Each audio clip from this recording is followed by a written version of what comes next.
राम राम मंडळी, मी अविनाश भोईर पुन्हा आलो एक नवीन व्हिडिओसोबत. आणि इतक्या दिवसापासून आपण एक प्रॉपरली रिव्ह्यूजचा व्हिडिओ नव्हता बनवला, पण आज आपण बनवणार आहोत. आणि उद्या आहे शिवजयंती 19 फेब्रुवारी, आणि आपण लोकांकडनं जाणून घेणार आहोत जे बेसिक गोष्टी आहेत, जसं महाराजांचं जन्मतारीख झालं, जन्माचं ठिकाण झालं, महाराजांच्या आईवडिलांचं नाव, अशा बेसिक गोष्ट आपण जास्त डेप्थ नाही जाणार आहोत.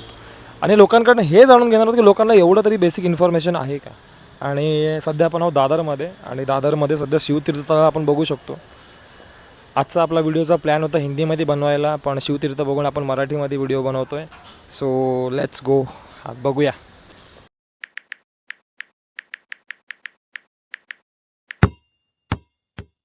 उद्या शिवजयंती तुम्हाला माहीत असेल, बरोबर आहे. तर आपण कसं आपले म्हणजे मराठी लोकांना किंवा मग जे आपली लोकं आहेत जसं महाराष्ट्रामध्ये किंवा मग दादरमध्ये, तर आपण लोकांकडनं हे जाणून घेत आहोत की लोकांना महाराजांबद्दल किती नॉलेज आहे किंवा मग किती त्यांच्याबद्दल वाचन केलं.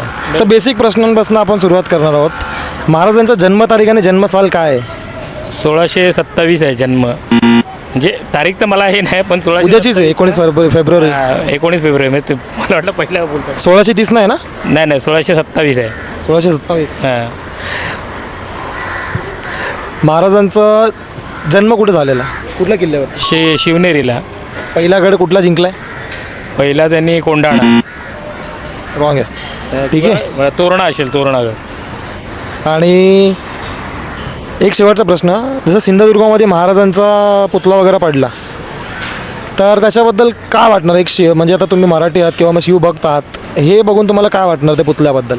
म्हणजे पुतळा म्हणजे पडला किंवा मग त्याच्या मागं काय तुम्हाला वाटतं? आता 6 महिन्यामध्ये पुतळा वगैरे पडला, तर ज्या गोष्टी झाल्या, राजकारण झालं आहे की काय झालं आहे तिकडे, काय तुम्हाला वाटतं? ते पडला नाही पाहिजे. आपण सर्वांनी मिळून त्याच्यावरती काहीतरी तोडगा काढून, म्हणजे महाराजांचा पुतळा का मी तर बोलतो इथे सर्वात मोठा सरकारने बांधलेलं ते. तर मग सरकारकडनं कुठेतरी चूक झाली आहे का, असं वाटतं का? सरकारची चुकीचं आहे ना ते.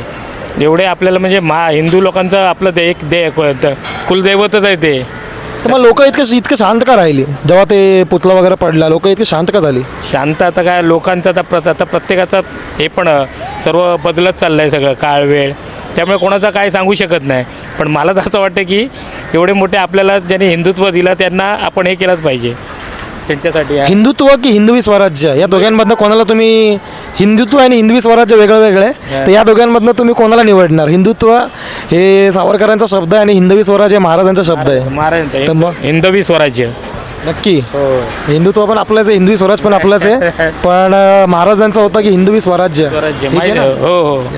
भेटूया, चला. थँक्यू. सध्या तू क्रिकेटची प्रॅक्टिस करतोय, कितवी देस? 7वीत आहे. याने मला समोरून अप्रोच केलं आहे की माझा इंटरव्ह्यू घे, तर बघूया याला किती अजून. 7वीत आहेस ना तू? हां ठीक आहे. मग 7वीपर्यंत महाराजांचं आता बेसिक इन्फॉर्मेशन पाहिजे. तर उद्या शिवजयंती आहे, माहिती आहे का? हो माहिती आहे ना. तर मग महाराजांची जन्मतारीख काय आणि जन्मसाल पण? 19 फेब्रुवारी 1615 असं काहीतरी आहे. 1615 बोला.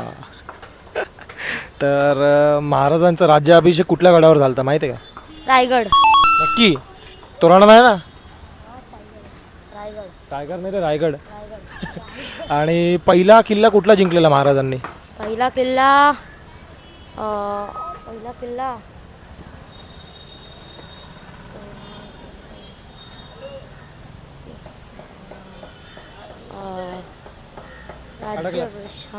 अडकलास. चल ठीक आहे, तुझ्या मनाने सांग महाराजांबद्दल तुला काय इन्फॉर्मेशन आहे जेवढं तू शिकलायस. जेव्हा ते लहान होते ते तलवारबाजी करायचे, खूप सारे गेम्स खेळायचे, आणि ते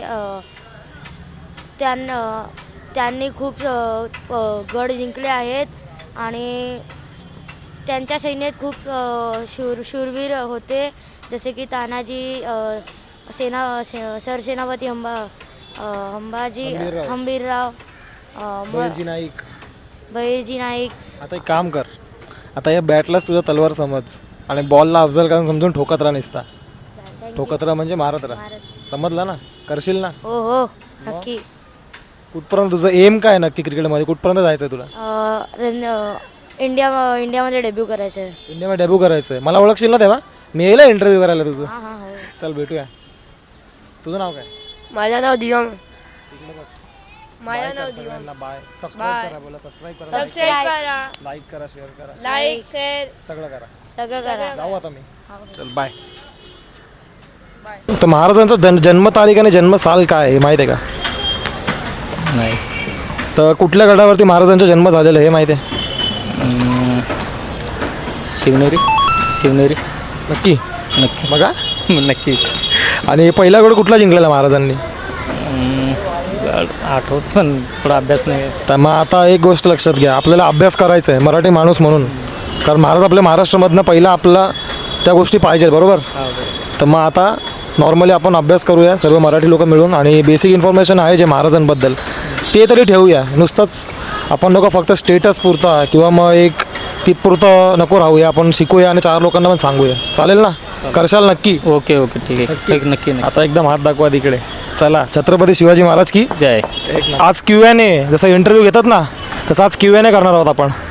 तर पहिला प्रश्न असा होता की महाराजांच्या जन्मतारीख आणि जन्मसाल काय?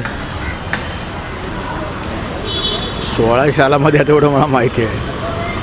जन्मतारीख वगैरे नाही उद्या शिवजयंती आहे तर 19 फेब्रुवारीच असेल जन्मसाल वगैरे. तर महाराजांचा जन्म झालेला तर तो कुठला गड आहे? शिवनेरी. आणि पहिला किल्ला कुठला जिंकलेला महाराजांनी? तुम्हाला असं वाटतं का मराठी पोरांनी कुठेतरी स्टेटस ठेवण्याऐवजी कुठेतरी महाराजांबद्दल खरंच वाचन केलं किंवा मग त्या गोष्टी समजून घेतल्या तर बरं होईल असं वाटतं का तुम्हाला? समजून घेतलं, वाचन केलंच पाहिजे, समजून घेतलं पाहिजे. आणि आता काका कसं जसं सिंधुदुर्गामध्ये महाराजांचा पुतळा वगैरे पडला तर त्याच्याबद्दल काय सांगणार तुम्ही? एक शिवभक्त म्हणून काय बोलणार? ह्याच्यावर एवढे मोठे पुतळे उभारायचेच नाहीत. जे तुम्हाला सुबक आणि छान असे पुतळे उभारा. म्हणजे भव्य देव कशाला ते शोभाजी, म्हणजे मी एवढा उभारला आहे, मी ह्याचा उभारला आहे. साधे पुतळे उभारा, त्याचे आदर्श ठेवा. पुतळ्यांचं काय करायचं एवढं? तेच गोरगरिबांना ते पैसा वापरा, ते संस्था त्यांच्या नावाने बाजूला हे करा. पुतळ्याचे तर मला पण नाही ते पुतळे पटत, ते ठीक आहे. सगळीकडे तेच पुतळे आणि छोटा पुतळा उभारा ना तुम्ही. एवढा मोठा भव्य देव काय करायचं? तुम्हाला असं वाटतं की पुतळ्यांसोबत कुठंतरी एक जे आपले गड किल्ला आता सध्या कुठंतरी खचत चालले आहेत आणि गड किल्ले वगैरे त्यांचं म्हणजे एक मेंटेनन्स जसं आपण बोलतो इंग्लिशमध्ये की जसं त्यांना सांभाळायला पाहिजे किंवा मग ते होत नाही आहे. मग तुम्हाला सरकारला असं तुमचं मागणं आहे का की गड किल्ल्यांवरती जास्त लक्ष दिलं पाहिजे, नवीन कुठंतरी काय करण्यापेक्षा गड किल्ल्यावर लक्ष द्या? हे बरोबर आहे, ते चालेल ना. त्यांचं संवर्धन करायचं, किल्ल्यांचं गडांचं संवर्धन करायचं ते बरोबर आहे. तो पैसा तिकडे वापरा. आता पुतळे बस करा, ते तिकडे वापरा ना तो पैसा.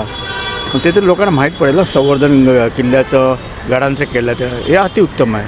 पण चालले त्यांची योजना. तुम्ही आयुष्यामध्ये एक कुठला असा गड आहे जे तुम्ही गेले त्या गडावरती, असा एक गड? मी शिवनेर रायगड 2च गेलो.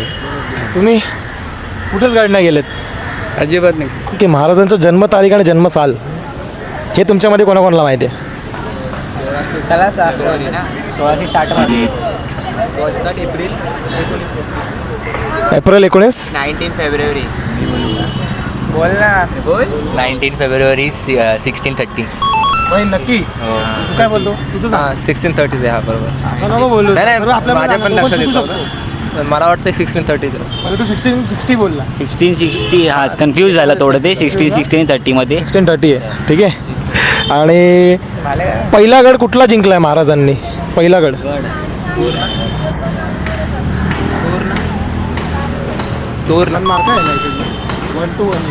ठीक आहे.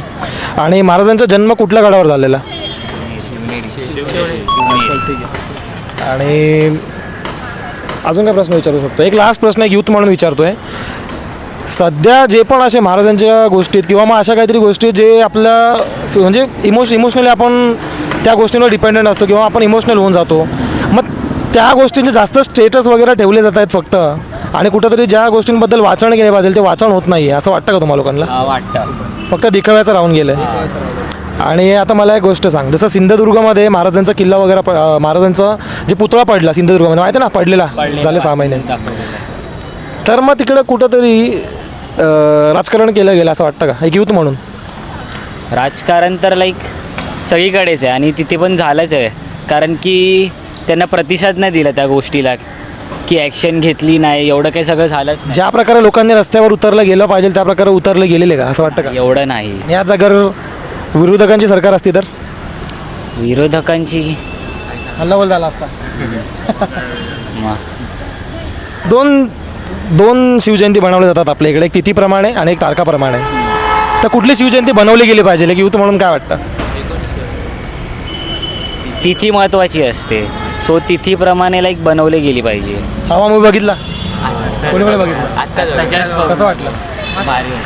मग कुठंतरी हे आधी शिकवलं गेलं पाहिजे होतं असं वाटतं का? असं वाटतंय आधी शिकवलं गेलं पाहिजे होतं, कारण की पुस्तकात पण आपल्या जास्त काही डिटेलमध्ये दिलं नाही. आपला जे 8वी 9वी 10वी इतिहासाबद्दल काही प्रॉपरली सांगितलं नाही आहे. लाईक आता बघायला गेलं तर नेमकंच महत्त्वाच्या गोष्टी सांगितल्या आहेत, बट जो आतमधला खोल इतिहास आहे त्याच्याबद्दल जास्त लोकांना काहीच माहिती नाही आहे. सो ते जर सगळ्या लोकांना कळालं तर उत्तम आहे एकदम.